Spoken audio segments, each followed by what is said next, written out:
Segunda xornada de Portos de Galicia no Salón Náutico de La Rochelle, marcado ademais por unha intensa axenda de contactos. Xa esta mañá o stand de Tour Galicia recibía a visita do alcalde da Vila Francesa, empresario tamén do mundo náutico. Ali destacou o traballo da Xunta na promoción da náutica galega. Nos, este tipo de contactos bilaterais, este tipo de contactos institucionais con este amplio mundo da náutica de recreo do arco atlántico resulta moi importante porque xurden oportunidades de negocio, porque xurden posibilidades de acadar acordos de cooperación que despois son moi positivos no que é o desenvolvemento do negocio náutico para a Xunta e, por suposto, para o propio sector que encabeza Portos de Galicia e a Consellería do Mar.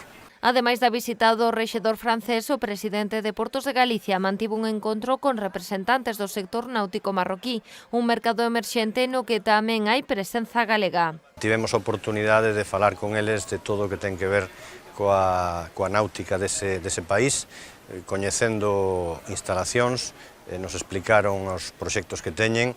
Algúnas desas instalacións están participadas e foron deseñadas por empresarios galegos, dai o noso interés en arroupar esas iniciativas empresariais de Galicia no mundo da náutica. Neste contacto, José Juan Durán advertiu importantes e interesantes diferenzas entre as apostas náuticas galega e a marroquí. Ver posibilidades de cooperación, inda que é un mercado lonxano para a náutica galega, é un mercado emerxente, é un mercado onde están facendo moitas cousas, onde teñen unha planificación para a próxima década de novas instalacións de náutica, desde un concepto distinto ao de Galicia, pero que entendemos que son experiencias que en algún caso poden ser,